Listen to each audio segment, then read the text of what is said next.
Hello, everyone. How are we? Happy New Year. I know it's the end of January, so that's a bit cringe, but haven't seen many of you since 2023. How is everyone doing? Hello. Have lots of people joining, so we'll just give it a couple of minutes. Hello. Go ahead and pop in the chat when you're in here. I had a question that I just wanted to have be like the icebreaker, I guess. But what is everybody's Roman Empire? For those that don't know, Roman Empire is like that thing that you just can't get out of your mind no matter how hard you try. So, Nat, what's your Roman Empire? Oh my gosh, what's my Roman Empire? It's probably like British pop culture moments like saying things from Big Brother like David's dead and things like that. I think that's my Roman Empire. Just obsessed. What Love about it. you? Mine is a bit cringe, but it's probably that montage of Jacob Elordi and Oh, Saltburn. I just yes. can't. I can't stop. Can't stop thinking about it. When Ross winked at the camera on The Traitors, I haven't watched The Traitors, guys. I feel like I have to. I'm so late to the party. Nice. What I eat in a day videos on TikTok. Mine are too. I like the what I eat in the days that are realistic though, not the Yeah. ones they're like I had a banana and that was that. Like no, Yeah. that's I not like food, so definitely need the realistic ones. Yep. waiting. Saltburn. Saltburn was an experience. Who's watched Saltburn? Honestly, what a ride. So good. So good. Cool. Well, we're a couple minutes in now, so I'm sure more people will join. Some of you might not be able to stay full time, so we'll just do a bit of housekeeping at the beginning. My the big thing here is this will be recorded. We will upload it tomorrow, and we will send an email to everybody who's joined so that you will have a link. If you want to share it, feel free. If not, thank you for coming, but definitely really happy that everybody could come here today. We have a slightly different setup than we have for previous webinars because this is a little bit more methodical, I would say. There will still be loads of time for questions at the end, still very discussion based, but we have a little something to share at the beginning just to kind of set the scene because today we are talking about finding the right talk. Let's do it. So we have Christina who's going to be monitoring the Q&A box. So please go ahead and start popping your questions in as they come. She'll also monitor the chat. So if you are having more luck with the chat, feel free to put it in there. And we will have the live Q&A like pretty much the last half of this. So there's going to be lots of times for your own questions. So go ahead and start popping those in. I'm just going to share my screen. But Nat, what talks are you on? Oh, what talks am I on? So my personal TikTok account is all about sharing pop culture and celeb news. Shameless plug there. So I am very much following lots of creators that do the same. So it's a lot of pop culture, it's a lot of Taylor and Travis, it's a lot of Love Island at the moment. So I'm in, I would just say, kind of celebrity talk, I think, mixed with a bit of unhinged humor, but that's like what I see a lot on my For You page at the Love moment. it. What about you? Oh man, I'm kind of all over the place right now. I've been in really heavy like fantasy book talk, spicy read book talk, and I can't get out of it, and it's not doing any favors to my bank account, to be honest. But if anyone has any recommendations that won't have me spending money, please let me know because I need to get out as quickly as possible. And Cool. Oh, sorry, go if ahead. anyone wants to pop in the chat what talk they think they're sitting in, that would be, yeah, really interesting as well. Someone's already said astrology talk. Love it. Fashion talk. Love the talk. So, Melina, I guess good segue for you to speak about the right talk. Yeah, so we're gonna start from the basics. What is a talk? Oh, dang, already off to a great start. What is a talk? So it's basically a space on the platform around a specialized topic where people create content specifically for it. And then there's also an audience that interacts specifically with that niche. So I looked on Google. I wasn't able to find a very prescriptive definition. So this is the best we could do. I think it's pretty spot on though. So this is like those individual spaces on TikTok where everybody's kind of talking about a very similar topic and you just kind of get wrapped up in it. So a digital space, a niche. I'm sure there's other definitions out there, but that kind of helps to set the scene. I have some examples of talks already. So some popular talks are Book Talk, of course. This one's massive. It's had a really big influence on the print industry, like reviving paper books and things like that. A couple years ago, there were lots of articles going around, and it's just continued to stay strong. There's also Travel Talk, another big one. So there's a lot of people going on here for travel hacks, itineraries, all of these different like um, I guess, experiences that people have when they're traveling at different levels of luxury. So from backpacking to like ultimate luxury. I've been seeing this girl who like rates all the different business classes, which is absolutely insane. I wish I was able to do that. But it's nice to look at and feel a little bit like aspirational. Then we also have something like Tech Talk. So people reviewing lots of different technologies, lots of the aesthetic videos with like the really loud keyboards, things like that. So there is basically a talk for everything. There is a niche for everything on the platform. And the reason why finding your talk is so important is because it's really going to be the underlying approach to everything that a brand should be doing on the platform. So one last one, study talk. This is student led mostly. They're doing like some aesthetic videos, study with me videos, or like the notes where they're color coding, they're highlighting and stuff like that. So again, people get really into it. There are creators for each specific niche that only create content based on that niche. And that's kind of what we are going to be recommending for brands going on the platform for the first time or are looking for a refresh to their current TikTok strategy. So, why does a brand need a talk? We'll talk through it really quickly. I don't want to be on here going through slides the entire time. So, this is what we see as the TikTok algorithm. We have the video being posted, and it's first distributed to a very small group of people, 300 to 500 viewers. And then, depending on how that performs, it starts to move down this, or not, sorry, up this funnel until it goes viral. So how that happens is once it's posted, it goes to a specific audience, a small one, and TikTok will then judge based on watch completion, rewatches, and just general engagement metrics. And if we see that it's doing well within that 300 to 500 viewers, it will then say, okay, it's got a lot of shares. Let's push this out to people who have very similar interests that are interacting in the same kinds of ways that those first 300 to 500 viewers are interacting. If it does well again, it just keeps on going. So this is why a talk is so important, because that first 300 to 500 viewers will not interact with your content if it has nothing to do with them, if it doesn't interest them at all. So finding the right talk comes down to a couple of different things. You can start to incorporate searchability or SEO in your content, so that way TikTok knows exactly what you're talking about and it therefore knows exactly who to push it out to. It's also based on who you're interacting with on the platform. So for example, if you're sitting in travel talk, you also want to be interacting with travel influencer videos or maybe like airlines, things like that, that train the algorithm to know, okay, they're looking at a lot of travel content, they're interacting, they're commenting and liking. It's probably very likely that this content that they're producing and posting is also in travel talk.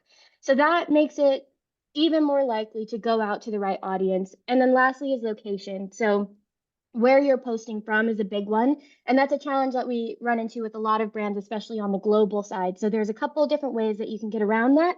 But finding the talk is going to make it even more likely for you to go through these different phases. Because if you have this niche of 300 to 500 people and you know exactly what they like to interact with because you are fully immersed in that niche or talk, you are more likely to make content that is able to resonate with them and therefore they will engage with it like we saw here and push it down the, or sorry, I keep saying down, but push it up the funnel to those millions of views or that viral distribution. So that's how we find the talk. And then past that, you start to optimize your content. So the talk is kind of the first thing that you need to identify. And then it's using really authentic content, making sure that it's relatable, driving emotional responses, being useful, whatever it is, that's where you start to optimize the content so it's as engaging as possible. So yes, you're talking to the right people, but then it's also keeping them engaged and interested throughout the entirety of each video that you produce and post. So how to find your talk? You need to know your audience. TikTok is 100% people led. It is not necessarily how it was on other platforms where it's kind of just you could broadcast whatever you want and then it would pick up those individual people that might find it interesting. TikTok is more geared towards actually interacting with people based on their interest, their genuine interest, and not necessarily pushing your own message in front of them. So this should not be sales led. And again, this is purely organic speaking. This is not from a paid perspective because there are opportunities to start to incorporate more sales messages in paid. But from an organic perspective, if you're really looking to grow an audience, then it needs to be audience led. You need to lean into what they're resonating with, lean into what they find interesting and engaging on the platform, and just fully embrace it. But you need to be aware that this talk or this niche that they're sitting in might not be what you originally thought. You might think that as a food influencer, all you need to be posting about is food, or as a food brand, you just need to shout about the amazing food that you make. That doesn't necessarily shine through every single thing that you do. And we'll get into some examples in a little bit. So just a little bit of an example of how you can find somebody's talk and fully understanding your audience. This is an example customer persona for a fake 0-calorie soft drink that I know there's like quite a few in the States right now that are pretty popular. But let's say that Emily is their target audience, this soft drink company. She might be a graphic designer. She could live in London, and her interests range from fashion to travel. She's really in the social media culture biz. So, based on her interests, you can see that she's probably sitting in a couple different talks. When she's scrolling through her For You page, she's going to see some things around fashion. She's really probably going to be heavily into like aesthetically pleasing videos, beauty talk, fitness talk, travel talk. So you need to understand where each and every one of these interests align to your individual customer. So once you understand what talks they might be sitting in, it becomes a little bit easier for you to narrow down which talk as this potential soft drink company they should be sitting in. So once you have that, the potential talks, you start to ask yourself some questions. Which talks are big enough? So you don't necessarily want to go after a talk where there's only like 100,000 views and it's really dominated by like 3 main voices. You want one where there's enough people posting there consistently where you can bring in something a little bit different and the audience is there and ready to engage. You also want to ask yourself which ones are lacking content styles that you as a brand can produce very frequently and consistently that is going to differentiate yourself from what's already in that talk. So it's also about being unique. So the style is going to be a huge part of that. But that comes with analyzing the talk as well. So if you're seeing a lot of vlog styles in travel talk, you might want to try something different in travel talk, but still bring in other elements from a look and feel perspective that fit within the right area, but just kind of make you stand out a little bit more so people are more likely to stop and it doesn't feel like it's something you've seen a million times. Another question is, does your brand have license to speak in this talk?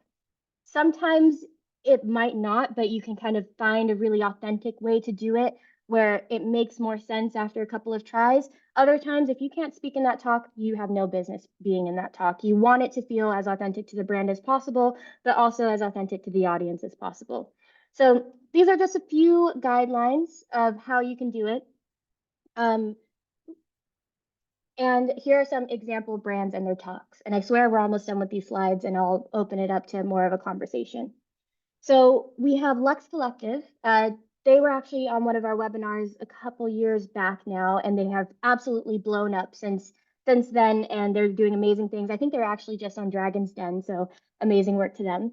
But they are in a very clear talk, they're in luxury talk or luxury handbags, and you can start to see how this is filtering through everything on the platform. So they always talk about the same things. It's very useful, and it's not necessarily entertainment led, which is definitely an area that you can go into. It's just how you present the content. You have to feel like you are authoritative, that you have license to speak on whatever topic you're doing if you're going down that useful route. And Lux Collective has absolutely done that, and they've trained their content to show up in the right talk. So now when you search luxury handbags, they are the top video.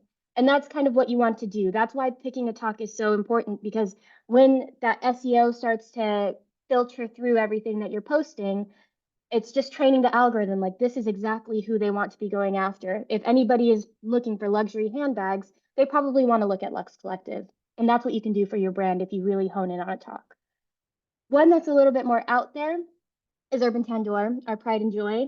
So they are obviously a Indian restaurant based in Bristol. Some of the talks you might have originally thought they would sit in as food talk or Bristol talk, but we kind of went wild and we're like, well, we don't necessarily only need to talk to the foodies on the platform. We want to have fun with it. And how can we do that? And so lovely Nat, the team, Taylor and Chloe have brought to life parodies on Urban Tandoor. And now we sit in parody talk. So when you search for parodies on the platform, we are the first two videos. And again, it's just training the algorithm to put us into the right areas. And it takes some time, but this approach is really, really strong when it comes to getting in front of the right people multiple times. And that's how you start to get those viral hits and that exponential growth. In terms of next steps, so once you find that talk, and I swear this is the last one, then you can start to look at the content. So identifying your thing or that style that's going to make you instantly recognizable on the platform, and you just hammer it over and over again. Variation on TikTok in terms of content styles are not recommended as much anymore. You find your niche, you find your style, and you test it until you can't test it anymore, basically. The content pillars are the topics that you can speak about. So the style might sound like it could be a little bit repetitive, but the pillars are the actual context of each video. So you can vary that as much as you want, and you can test those within a very similar looking video. So that way you're still trying to do the same thing in terms of training the algorithm to understand what you're trying to do. Mass content production, so that you can have this really consistent presence on the platform. We say mass, but it's really just up to your individual team's capacity. What you don't want to do is post 5 times one day, and then you have to wait 2 weeks because you haven't had a shoot or you haven't had the opportunity to produce more videos. So you want to say, okay, I can post once a day. Let's just maintain that. Implementing TikTok SEO, and then optimizing just general hooks and context in each and every single one of your videos so that you get the best organic performance. So that is our little set the scene thing. I'm going to stop sharing my screen now. And I'll kick off with some questions that we had planned, but definitely start to populate the Q&A section based on what we just went through. But in the meantime, Nat, are there any other tips that you would give just based off of what I went through? Yeah, for sure. I think it's really good to just start with that when we start talking about talks, we have these conversations with our clients sometimes, and people tend to panic and think, gosh, what does this whole new element of TikTok mean? I think it's really important to remember that it doesn't always have to be outside of the box. You could just sit in a talk that is very relevant to your brand or your niche and what you do. So, for example, if you're maybe working with a university, you might find that you want to sit in student life talk. They marry together very well. You know there's going to be a big cross-section of your audience already engaging with that type of content. But it might be that you want to go completely outside of the box and maybe be sitting in a talk that you didn't think would be applicable. So, for example, we've done some work with a car insurance company who explicitly told us, we do not want to talk about car insurance. It is boring. People don't care about it. So we took that away and thought, okay, what is a talk that this company could be sitting in? And they wanted to target people in the UK. So we go away and a lot of work goes into our strategies, but we decided that they could sit in British talk because lots of Brits drive a car. Lots of Brits complain about travel, whether that be commuting on trains, that they're always delayed or they never arrive. Lots of Brits complain about the weather because when we get a dashing of sleet, all of our travel plans go out the window. So that gave that car insurance company license to put themselves in these conversations of things that British people find really relatable, really authentic, and it gives them license to speak in that area and target that demographic of people who probably do drive or have driven a car before. So it doesn't necessarily always have to be outside of the box. Urban Tandoor, I've got to also stress that it's a long play, finding your top. It's not going to happen in a month or 2 weeks. We have obviously tested so much on that account from the beginning when we took it on board. And we did try in the beginning, posting food and posting stuff of the restaurant. People didn't care and they didn't want to see it. It's only when we really lent into using the staff and creating these songs that we found that actually, I think we kind of own parody talk here. So it's not always that expected talk that you think it is going to be. But like Melina said, think about your audience and the kind of content that they already might be consuming. What are the themes? Go away and write them down. And is there anywhere that you can play and have a voice amongst these interests that they've got? I hope that was helpful. Yeah, definitely. Would you say that this only applies to brands on the platform? No, absolutely not. I hope this doesn't sound big-headed, but just using myself as an example and my own personal account.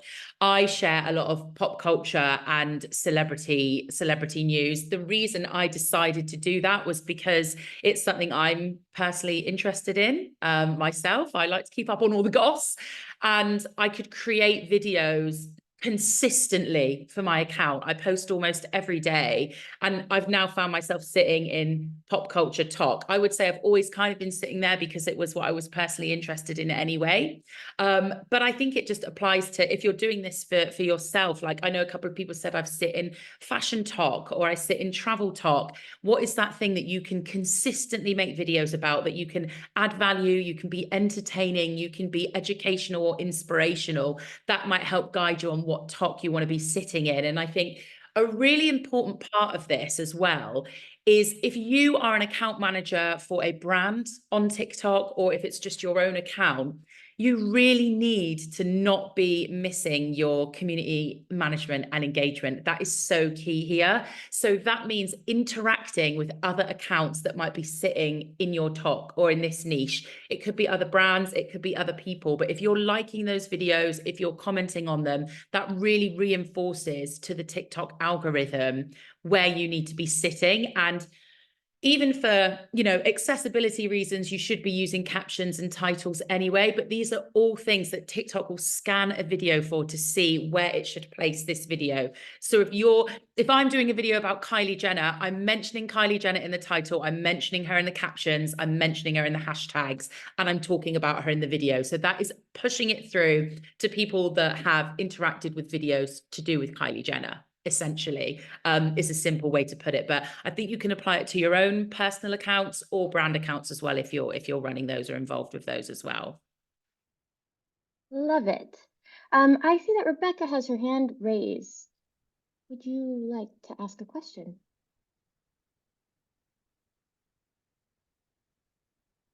No. Okay, well, we do have a couple of questions already coming through, so we can ask those now. So there are a couple of people asking about them being stuck in the 200 view range. What would your advice be to break out of it? So the 200 or 300 view range, or TikTok jail, as we call it, and that's that first stage of the algorithm that Melina went through. So when you first post a video, it goes to this test audience of 200 or 300 people that mostly make up your followers, okay? And if the response is good, then it's going to go on to the next level. So what I would say is, firstly, look at the content. Are there things that you can tweak that might make this content more engaging? Because simply what's happening is your content isn't cutting through. It might be too long. Is there any way you can shorten it? It might not have a really strong, effective hook. Is the title and that first 3 seconds really intriguing people, letting them know what they're in for? Are your videos following all of the same style? Have you tested any other styles? Are you doing green screen? Are you talking to camera? Have you tried photo carousels? Or is there any tweaks that you can make to the current content, or any ways in which you can change them to test it in a different guise? I know a lot of people like to think that TikTok has shadow banned me. They're not showing my content to everyone. We speak with people at TikTok who say that is not a thing. If your content isn't cutting through, the content needs work, because it's just at the moment not going to perform well enough. So how can you change it and maybe test it in a different style? Or can you really make there? Sometimes I think it's difficult, not necessarily for brands, but if you're a presenter on your own, it's difficult to talk in front of the camera, and we all tend to waffle. Believe me, I'm doing it right now. But you really want to be on the nose with your video and your hooks and how you can really cut through. And I would absolutely recommend looking at the length, looking at the style. Is there a different way you can do this? And keep testing, because you will find, and it's probably the thing that you never thought would work, is going to be that thing that cuts through. Also be conscious of the times that you're posting. You can see in the analytics at the time that your followers are going to peak and go up. You want to hit that. So the advice is maybe post your content an hour or so before you know it's going to start going up trajectory wise. Ride that wave, and then you're going to be being seen by more people in that follower pool for the initial video going out, which will hopefully then help it cut through. I hope that was useful. Definitely. I see two questions just now about deleting content that didn't perform very well. What would you recommend? Should they delete? Should they keep? Don't delete.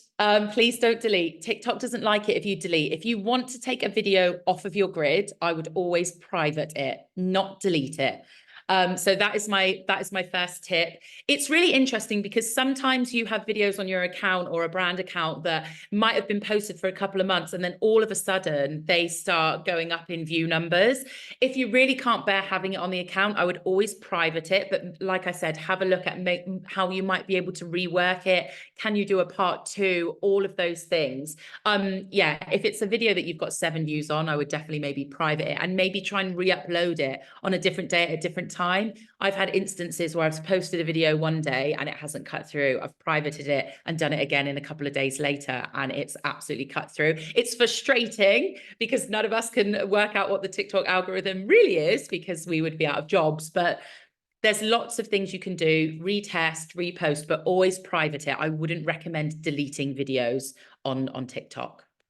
Absolutely. And when it comes to retesting and reposting, this is something that we're trialing a lot at the moment. And one of our team members, Matt, shout out Matt, has had some success with just changing the very first 2 seconds of a video. So whether it's the hook or just the text on the screen, the title itself, just changing it and then reposting pretty much the same exact thing. And he's seen one video perform not so great, and then basically the same exact video with a little bit of a change be completely perform completely better. So it's like hundreds of thousands of views. So yep, Matt is shouting us out. But yes, that is something. Absolutely do not delete, private, and always repurpose. You spent time on this.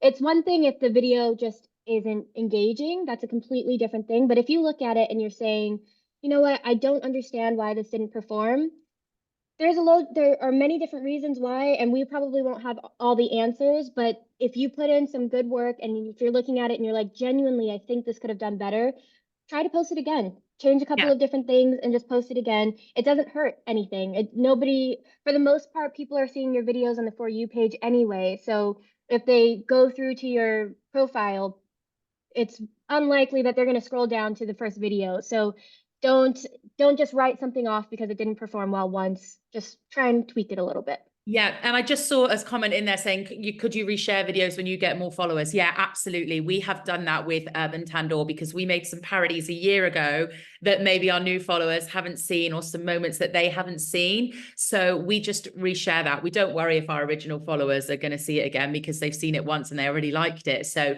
introduce your community if you've got great pieces of content, especially if you've got seasonal content. If you've got stuff that's made for Valentine's that you can reuse, or Christmas that you can reuse, there's no shame in that game. same on TikTok whatsoever. Excuse me while I move and just grab my wire, Melina, because my Mac is going to run out of battery. Sorry, everyone. No, that's all good. We've had a couple of questions about editing in the app and whether or not it makes a difference. Does it help performance if it is edited within TikTok? This is a really interesting question because obviously we have CapCut as well now, which is linked with TikTok, and CapCut offers a lot more, I would say, dynamic editing techniques, particularly around fonts and things, if you want to make it look exciting.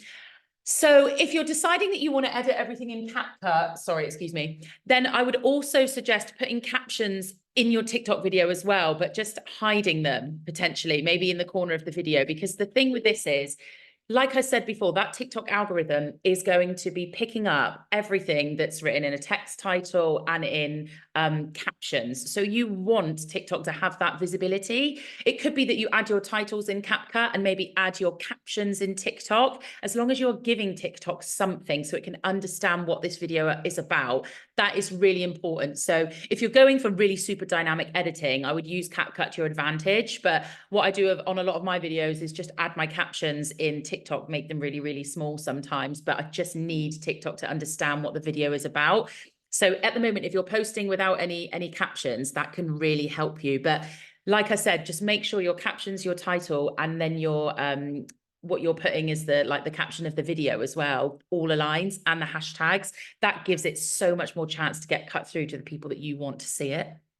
Absolutely. And I did see a question earlier about hashtags and how many to use.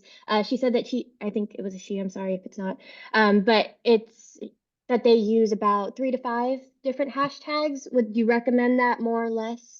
Yeah, absolutely. I know we tend to normally put about 5 or 6 on our client ones. We keep them super relevant to what the video is about. I think I see sometimes really, really long captions on TikTok and loads of hashtags, which I absolutely understand. But the danger of doing that is that you are just going to confuse TikTok's algorithm, and it's not going to really know where to put your video or where to place it. So I would keep them minimal, 5 or 6, succinct to what your video is about, and then you have the best chance of getting a cut through. I mean, I'm a TikTok scroller that likes to look down and see a 1-sentence caption, because it's just easy for me to digest all in one place. So I would, recommend anywhere but like 3 to 5 or 6 or however many you think, but I wouldn't stray too far beyond that because you'll just end up confusing TikTok's algorithm and brain. Completely agree. I see somebody has their hand raised. Shweta, I'm sorry if I'm mispronouncing your name, but would you like to ask a question? Maybe not. I'm not sure if. Hold on, I think you need to allow these people. Ah, okay. I think you're the host now, so. Hi there. Hi. Hi. Hi, can you hear me okay? Yes. Great, great. I just posted the question on the Q&A section, so I don't know if that's been received. But thank you so much for this. I'm finding this really useful. I had a question about TikTok recently introducing sharing multiple photos, like Instagram. What are your thoughts on that? And would you recommend doing that? Or does TikTok still prefer videos? Absolutely. It confused me. I was used to seeing videos on TikTok, you know? Yeah. TikTok trying to be Instagram who? Yeah. So we would absolutely recommend testing photo carousels because TikTok is actually prioritizing these on the platform at the moment. Right. So I would absolutely recommend doing this. I would have your photos maybe as a 5:7 or a 9:16 ratio. The best performing carousels are ones that have a sound added, maybe a trending sound or some music, and also some text annotations on the photos. So whether that's telling a story or showing off some product, put some text in there so you can show a bit of that personality as well. And again, any text you're using or captions, make sure they're all aligned to the video content. But TikTok is massively pushing photo carousels at the moment. So if you aren't testing these yet, absolutely get on it and don't be worried that it's a photo because they are really, they're booming at the minute on the platform. Yeah, I think that would you. just, oh, of course. I think that would be a general tip. If you see a new feature that TikTok has released, jump on it and try it. Because a lot of times they're wanting these new things. They want to test how it's working. So they might prioritize it for a certain amount of time just to get the learnings a little bit quicker. So this is our genuine experience with certain things. So like with green screen features or carousels, for example, when they're new, that's when you want to jump on and test them as quickly as possible to see what you're able to get. And it just kind of helps broaden that reach a little bit. Thank you. Of Cool. course. Thank you. I see another hand raised by Scott. Hey, Scott. This is strange. Hi. I know. Hey. First of all, thank you very much for hosting this and find it really insightful. I have a question. I have a client, agency side, and they're a little bit late to the game in general in terms of social. So they're an anime brand, which is already a massive talk. And we're kind of fighting up against agencies like Pokemon that have millions and millions, and they've been going for 20 years. So the brand I'm working with are kind of doing like a resurgence, but we're struggling organically within anime, for example, as a talk to kind of create as much space. We've organically got the highest, I think, video views is 45K. But I was wondering if you guys have any advice on maybe for a smaller account, how they can take up some space against a talk that's got massive competitors, essentially. Yeah, I totally hear you. So that's obviously a massive talk and space, I imagine, on TikTok as well. Yeah. I think the things to think about, are there any like sub niches within that you might be able to get into? So I don't know the ins and outs of the clients, and I'll be honest, I don't know about ins and outs of anime. No, I didn't until I got the clients. So that makes me too. You've been learning. Are there any like particular characters, any particular games or themes that might fall as a sub talk within that huge overarching anime talk that's doing really well? And also, you said you had a 45K hit vid. Yeah, 45s are like our best organically so far. We've had better performance with boosting, obviously, but organically, 45 is the best. And just out of interest, because when we look at content, obviously retrospectively, that's like been your front runner. Is that piece of content in a different type of style? Is it talking about a particular subject that's maybe different to your other videos, and that's why it's cut through? Sort of. We've identified like nostalgia for them is kind of like a key pillar, and shockingly, it was one of our longer videos, which we kind of expected to potentially have a lower completion rate, but it shot up. I mean, it was our first video. Forgive me, I forget the name, but when you get like the key search results in comments, that like the linkable searches, that was the first video that we created those. So we're going to try a similar format. I think to see if we can get that again. And you'll see as well, I don't know what if it's worked on this video, but normally at the top, well, in the search bar, it should populate with something, and that shows that where your video is ranking on TikTok. So that's if something is appearing in there for you guys, that's really positive as well. And there might be some themes, like you've just said, from the comments that you can think, okay, maybe this is a series, like maybe we can make part 2, maybe we can reply to comment. But yeah, I would say, are there any maybe sub niches within anime? Is that so broad and so big that you might be able to drill into and really own and take the opportunity to own that? I don't know, Melina, if you were going to add anything. Yeah, I guess, who is creating the content? Is it a person to camera, or are you using anything else to kind of bring this to life? Yeah, so we do have some models. So some of the shoots we conduct do have models. If not, a lot of them we are using creative assets that are given us from the anime brand themselves.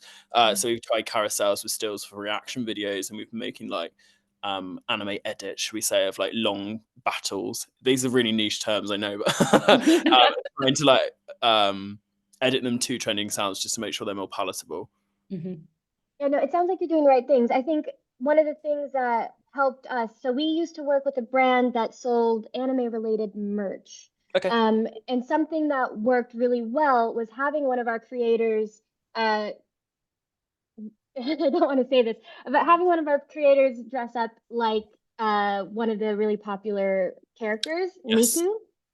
So that worked really well. Also, just general like playing into really niche conversations around Miku, because she, for some reason, was just what was driving everything. So kind of like what Nat says, when you find that thing that's kind of driving a lot, yes, cosplay talk, indeed, Amber. When you find that thing that a lot of your audience is relating to, that's where you want to really lean into. But I think having like a person to front it just kind of helps with that connection a bit more as well. So it sounds like using the models that you have are working. Is that what happened with the one that did pretty well, the 45K one? So that not actually in that one. Our first video to get 10,000K, like you've said, was actually someone dressed up as a favorite character that we'd like picked up doing community management. So that is something we are going to test again, because it does seem that Okay. people love cosplay. Love that. Well, yeah, I mean, I think sorry. Let us know how this goes, to be honest, because I'd be interested. But I think you're already on the right track. Just potentially try to repurpose or do something very similar to the one that did well, and just do slight variations, like change maybe a little bit of the topic or like go a little bit more in depth, whatever it might be. I'd have to see the video to give a better recommendation, but use what works to help spur the rest of your content pillars, I would say. Brilliant. Thank you so much, guys. Thank you. Thank you. Okay, let's answer some of the questions before we get to you, Iman. I'm so sorry, but there's a couple sitting in the Q&A that I just want to get to. We have this question about accessing trending sounds as a business account. Do you have any advice on how to still jump on trending sounds even though you are a business account? Yeah, the only honest thing I can say is it's really, really difficult. And this is something that we have actually taken to TikTok many times. If you are a business account, you are very limited as to what you can use trend-wise, because you don't want to get in trouble for any copyright, obviously. So it is much more limited for growth as well, because you want to jump on these trends. What I would always suggest is, if you've got a client and maybe the account has just been set up as a business account, query with them if it has to be. If it's an account that you're growing and it's maybe got 100 followers, you can't put a link in the bio anyway until you hit 1,000. And if one of the objectives is growth, you want to have autonomy of all of those trending sounds. So just have a conversation and say, look, my recommendation is let's make it a creator. Until that point, we want to make it a business. Also, if you're not running any kind of paid, or you have those objectives, it makes sense to have it as a creator account. Sometimes there will be people that remake trending sounds for commercial use. You just have to do a bit of digging and search for them on your TikTok account. A way you could sneakily try and get around it, and you didn't hear this from me, is if you could try and add the sound maybe in something like InShot or CapCut, and then when you add it to TikTok, you add a commercial sound but turn it all the way down. Don't tell TikTok I told you that. But on the whole, you are very limited, and there's no magic answer on if you've got a commercial account and you have to use commercial sounds, that it is just much more restrictive, sadly. Absolutely. Iman, would you like to ask your question? Hi guys, I joined your last one as well, which is really helpful. So thank you for doing these. Really appreciate them. My question is just about identifying your audience. Really, is there a particular audience audit that you do? Are there things you look for in particular? Do you guys have like a formal procedure? I'm just wondering about like the logistics of it, I guess. Absolutely. I'll take this one if you don't mind that. So we basically, when we bring on any client, we have a very in-depth discovery session with them. And what we do is we try and unpick who the customer actually is, who they actually look like. Because I think there are quite a few times where people have their ideal customer versus who's actually buying. So a lot of this work has to come from the brand themselves. They have to understand who their customer is. And that customer persona I put in the deck at the beginning is to kind of help you see how we start to extract the different ways that we can interact with them, because you need to understand not just who they are, but what their interests are. So the more audience data you can get from the brand that you're working with, or if it's your own company from yourself, the more that you can get from them, the better. And you can start to kind of look into those individual areas on TikTok. So the talks that my example had was like travel talk, fashion talk, beauty talk. I can't remember the other ones I had on there, but you want to unpick each one of those talks to see where your brand could sit organically and authentically, which is a bit of a difficult task, but knowing who your audience is and what they're engaging with already on and off the platform is going to make that a lot easier. It narrows it down to what they're interested in, and then you can start to play in these areas, test in these areas a bit more to help find what actually works and sticks. So does that kind of help a little bit? Yeah, no, that's definitely helps. Thank you. Thank you for asking the question. Thank you. Amazing. So I have, Shannon, I'm not sure I understand your question. What do you recommend for a popular talk? For a dog food brand, I'm sorry. Do you want to jump on here and ask in directly, potentially? I've also just seen, sorry, I'm just reading out loud while we're waiting, Fine. a comment from Connie saying, do you have any advice for zoo animal related content? Because you feel like you're sitting in TikTok jail. Connie, we run the Twycross Zoo account. So if you need any inspiration, then definitely go on there and just have a little scroll. We don't always get hit after hit, but it might just spark some inspiration. I think,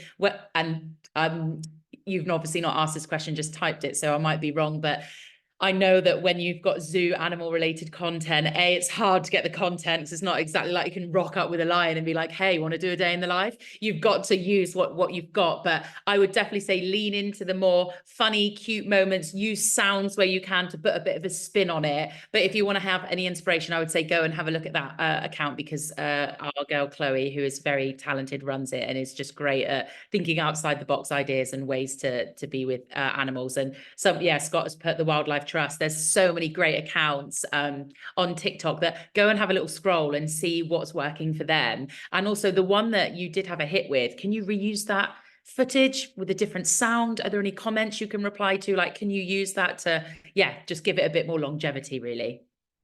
Absolutely. There's a couple questions about B2B. So would you say that TikTok is a platform for a B2B company, or would it be stronger for a B2C company?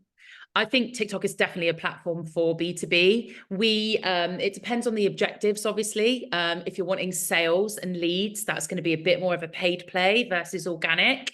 However, if you want to create that brand awareness, we work with a packaging company that wants to target food vendors in the UK. And when we're thinking about the content that we want to make, we're always thinking, what are those themes that these food vendors across the UK are going to find relatable? And I think there is absolutely, TikTok is an app for humans. So there is going to be someone working in the industry that you want to connect with. It's more, how do you take away the business likeness of it all and make it super relatable to their interests, all the things they're going to touch on within their profession, and how can you connect with them? So I think there is absolutely a way to do this for B2B. It's just about doing a bit of research on TikTok and thinking about what those types of people are going to be looking at, what's authentic and relatable. And like I said, you don't need to rewrite the rule book here and be sitting in a crazy ass top. It might just be what it says on the tin, but there are some great accounts doing some B2B as well. If you just have a search, you might be able to get some inspiration there as well. But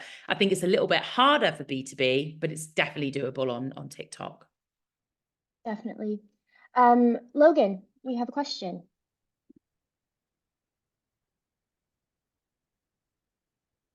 Logan, you there? Hello? Can you hear me? Yes.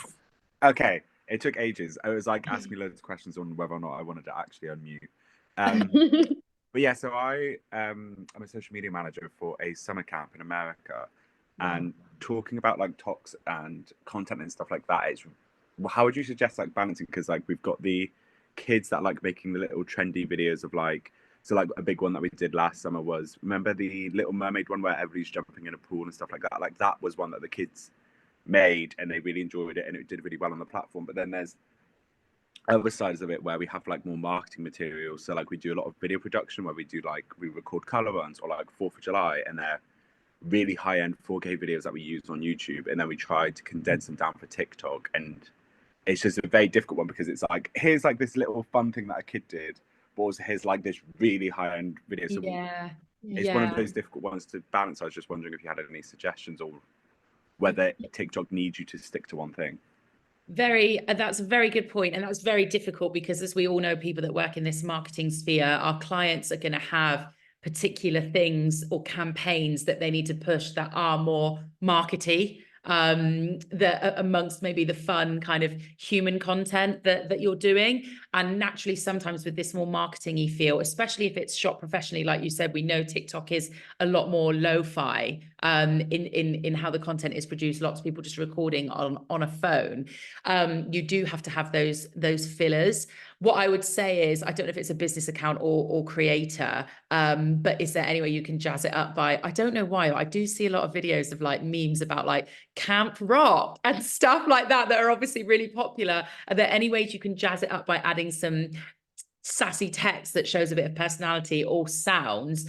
Or I think sometimes a good approach to have to this stuff is let the organic be the organic. If you've got kids that are in the content, that is amazing. Like that's half the battle, getting people to be in it. If you've got these marketing fillers that serve a purpose, i.e. you need to drive, I don't know, signups to come to the summer camp or whatever it is, those might be worth just putting a little bit of spend behind, because really the objectives are different. The objectives around that aren't really around brand awareness and hype, I would imagine. I hope I'm not speaking out of turn. Was the other organic bits are more just about showing the personality and the playfulness. And you could really sit there and just use a little bit of paid to push those marketing messages when they're applicable. I don't know if that's helpful, but that's kind of the that's helpful, strategy because I it's would just love. that odd balance of like obviously the kids are doing things that are fun, and then obviously the only people really on TikTok are the kids that are going to come to camp, so it's convincing them to be like, oh, I really want to go to this camp, so I'm going to beg my parents to pay $4.5 grand for me to go to this camp for 2 weeks.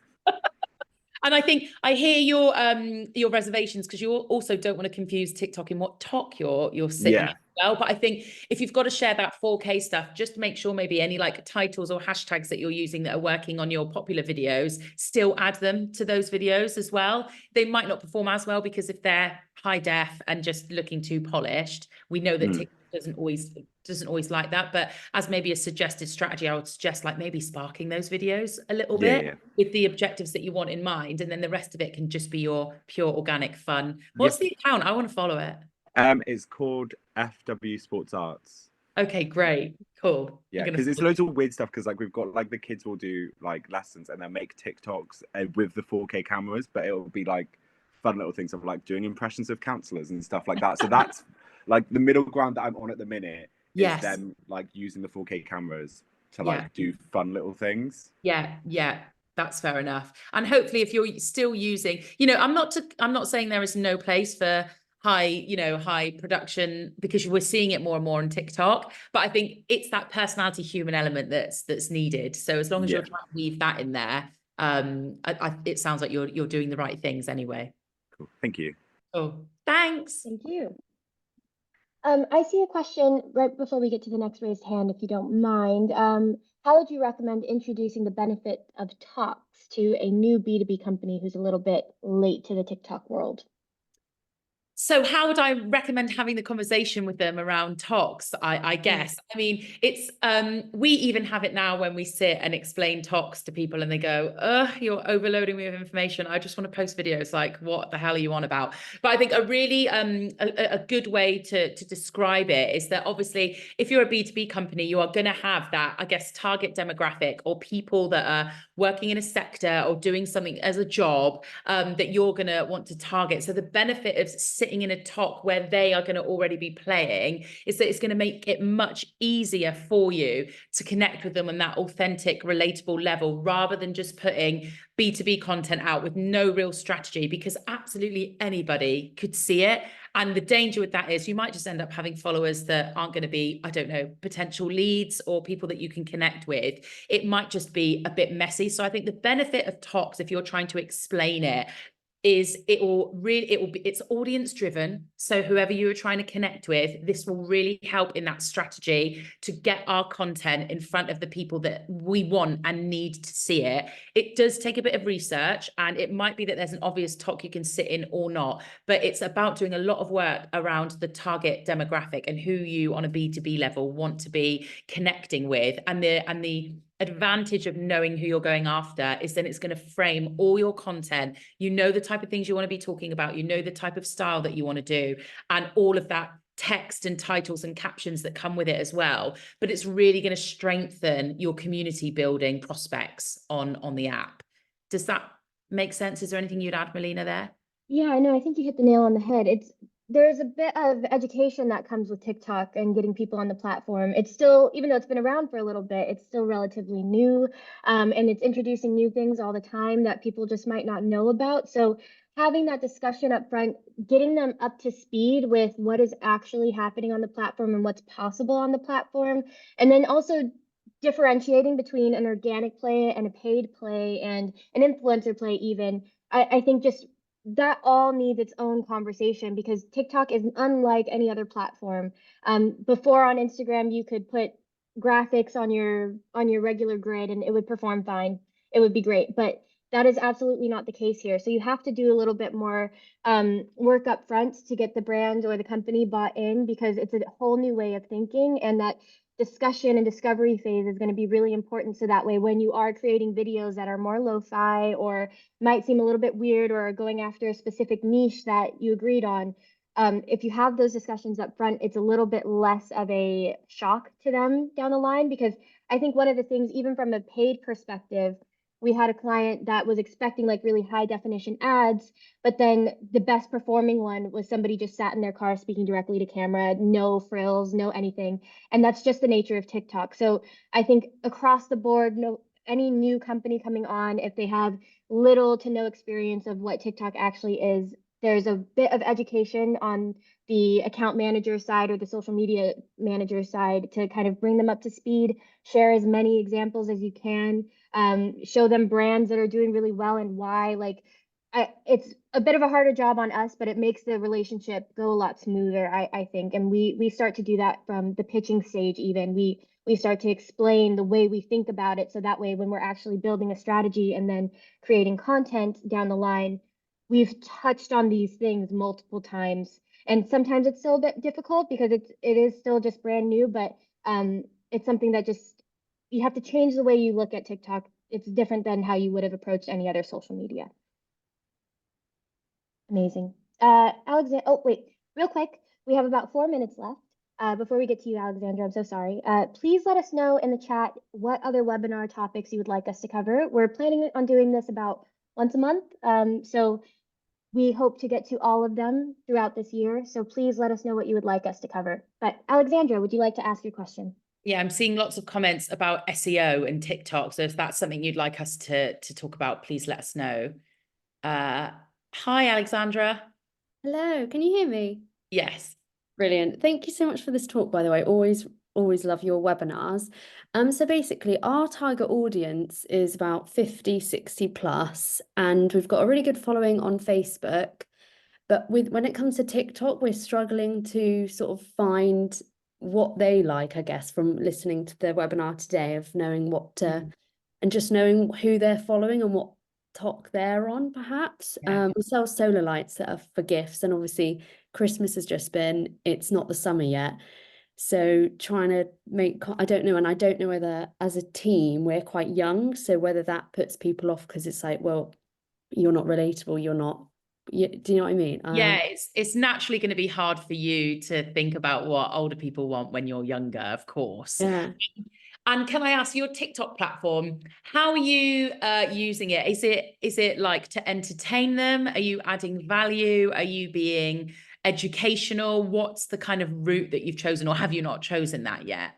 At the minute, we're still kind of trying lots of different things. So we've done a few like tours of like the premises, like where we make all of the things, saying like gift ideas for dad, just like trying different things, but just nothing seems to be taking off as such. Yeah. And can I ask, do you have any old creators in any of your content? We have a few because we encourage people to send videos to us of them like unboxing. Obviously, they're not the most natural people to film themselves, so it's not always the best quality, which I know isn't always important. But obviously at the minute we're not getting loads through. So yeah, it's just trying to know where, just don't know where on TikTok we should sit, really. Yeah, no, I absolutely get that. And I think if you haven't got creators at your fingertips that are naturally engaging, because obviously a big part of this is you want that audience to watch it and feel like they can relate to the person that's speaking. So, you know, there's no point in having videos that are going out to maybe parent talk if the person is 20 years old and definitely doesn't have kids. Do you know what I mean? There's not going to be that correlation. One thing I would say is obviously there are some really big older creators on TikTok. They might be a little too unhinged, unhinged, but they're worth having a look at, like the Devon Maid and the Old Gays and a couple others. Kind of maybe go and have a look and see the themes that they are. Someone's written, and Amber's written Nantok, definitely. Go and have a look at the themes and the things maybe they are talking about to maybe cherry pick. Some of it might be too unhinged, but some of it you might be able to lean into as well. I know there was that trend where people using that aged filter and saying like singing my grandkids have asked like me to sing them a lullaby, and it's like singing a song with loads of swear words in or something. That's probably a bit far, but what I mean is just by going and doing some inspiration, you'll be able to see what the kind of themes are there that are being spoken about. And maybe you could duet and stitch or take some inspiration from some of those accounts.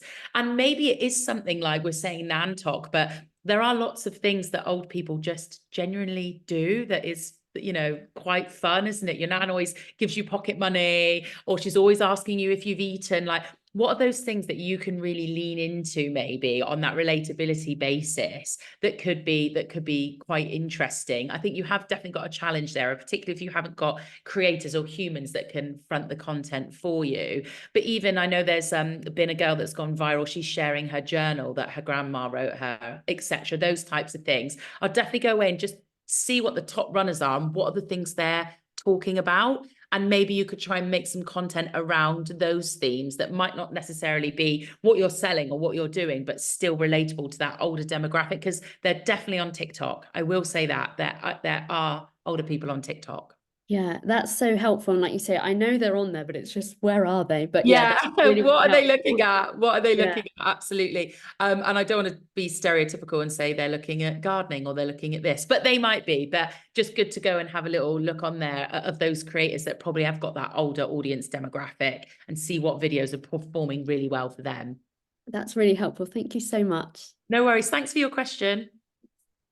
Amazing. Thank you, everyone. So we are 1 minute over. I don't want to keep everyone here for much longer, but I guess I do want to have time for just closing statements, last couple of tips from that.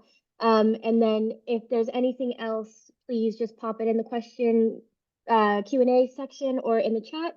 We will be sending an email tomorrow, so please feel free to respond directly to me with anything that you might think of after this. But Nat, closing words. What is your number one tip from today, would you say? I've got so many. My number one tip is just don't be afraid of this talk chat, and don't be afraid of having the confidence of going in and explaining this to maybe the company that you work for or the client that you've got, because really the main correlation and the main advantage to sitting in a top is that you are going to be targeting people that you want to see your videos, and it's going to encourage greater just community growing and you having that real brand awareness and hype. You want to own the talk that you're sitting in. So really it doesn't happen overnight. It's something that's really important to remember, and it takes a lot of analysis as to what your audience are into, what they're watching, what they're talking about. But if you can start using all of the things we've said in this webinar, it's not going to happen straight away, but it will eventually start ranking you in a position on TikTok. And God, we could talk about this all day, so maybe we can do another session on it. But just remember, it's all about audience, which is really, really important.